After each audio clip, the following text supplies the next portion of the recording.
What if I told you that one forgotten message, hidden in plain sight for more than 2 centuries, silently shaped the destiny of America?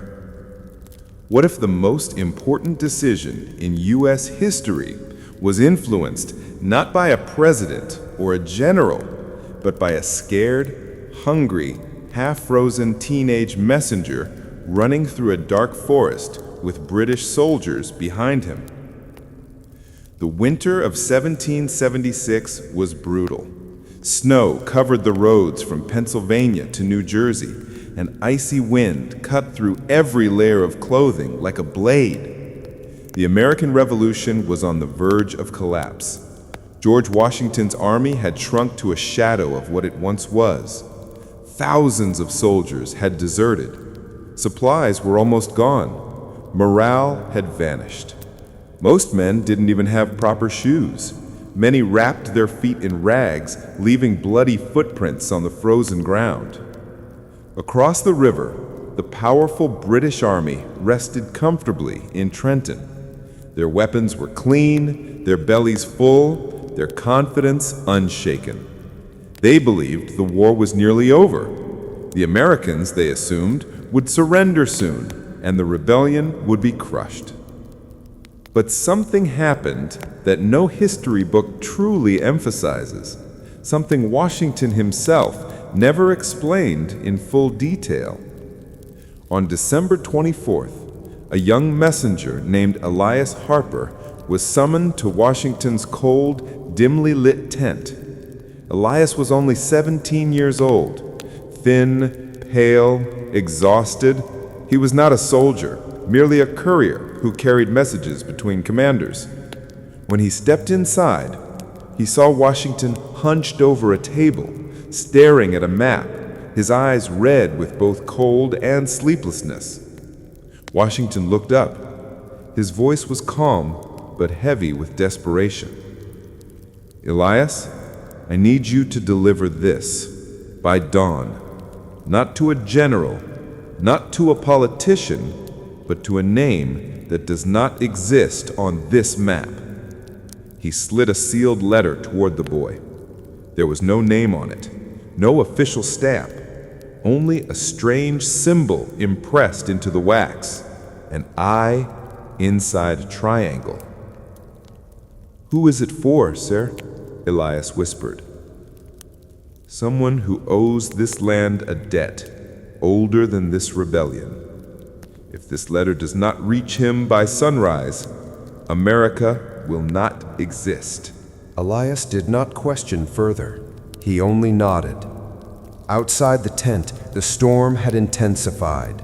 Snow fell like ash from a burning sky. The river groaned with drifting ice, but Elias mounted his horse and rode into the darkness. For hours he pushed through forest paths and abandoned roads, guided only by faint notes given to him by Washington. At midnight, he heard voices in the distance. British patrolmen searching the area, their lanterns swinging like eyes in the dark. Elias hid beneath thorn-covered bushes as their boots stomped inches away from him. Their laughter echoed. One of them even stopped to relieve himself only a few feet from the boy's trembling body. If they had seen him, even for a second, Elias would have been executed instantly. He waited, frozen, silent, hoping the snow would swallow him whole. Finally, when the voices faded, he moved again, feet numbed beyond feeling, horse trembling from exhaustion. Right before dawn, Elias reached a small stone house deep in the woods, a structure not marked on any map. The windows were dark. No smoke drifted from the chimney. It looked abandoned. But when he approached the door, it slowly opened. An old man stood there, tall as a soldier, wrapped in a heavy black coat.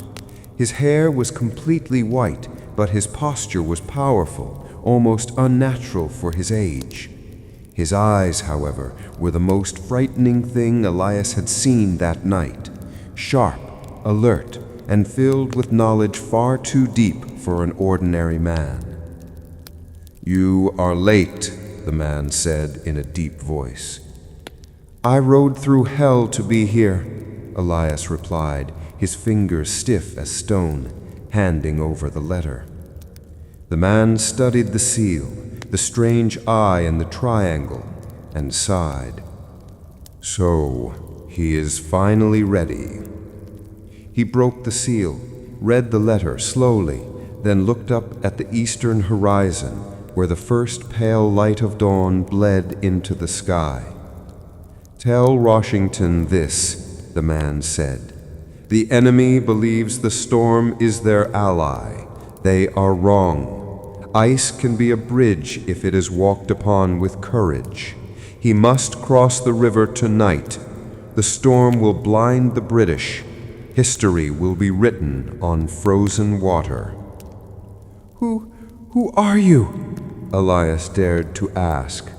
The man gave a thin smile. "I am what remains of promises that were made long before Washington was born. Now go. America is waiting." By the time Elias turned to look again, the old man had already stepped into the shadows of the house, disappearing as though he had never been real at all. That same night, Washington made the impossible decision. He ordered his starving, freezing men to cross the ice-choked Delaware River in the middle of a raging storm. The wind screamed, boats nearly capsized, men fell into the black water and vanished forever. Yet somehow they made it across. When the British awoke in Trenton, they did not hear drums. They did not see flags. They only heard gunfire, violent, sudden, overwhelming. The attack was so shocking, so unexpected, that the British forces crumbled in confusion. More than 1,000 were captured. It was the first true American victory in months, a miracle written in frost and blood. And from that moment on, the tide of the Revolutionary War changed forever. Washington never told anyone where his confidence had come from. Historians would later say it was a desperate gamble, but Elias knew better. Years passed, the war ended, America was born. Washington became the first president of the United States. Elias grew into a man, carrying the memory of that night like a sacred scar inside his chest. He searched for that mysterious house many times, but never found it again. The forest itself seemed to have erased the path. But one cold evening in 1797, after Washington had stepped down from the presidency, Elias received a visitor at his small farm in Virginia. An old man stood at the gate, dressed the same as before, unchanged by time. "You kept the secret." "I didn't know who would believe it." "No one needed to," the man answered. "History already moved." "Were you an angel?" Elias asked. The old man chuckled softly. "No, angels only watch. Men like me interfere." "Who are you then?" "Once, long ago, I was a soldier. I fought for a king. I helped build an empire, and I regretted it every day that followed. When this new world began to rise, I decided it would not be ruled by another crown." He stepped closer, resting a hand on Elias's shoulder. "Do you know what truly created America?" Elias shook his head. "Not the Declaration, not the battles, not even Washington. What created America was the moment one frightened young boy chose to ride forward instead of turning back." The man removed a small object from his coat and placed it in Elias's hand. It was an old, worn metal piece, the same symbol, an eye inside a triangle. "Keep this hidden," he whispered. "Some stories are too powerful for ordinary time."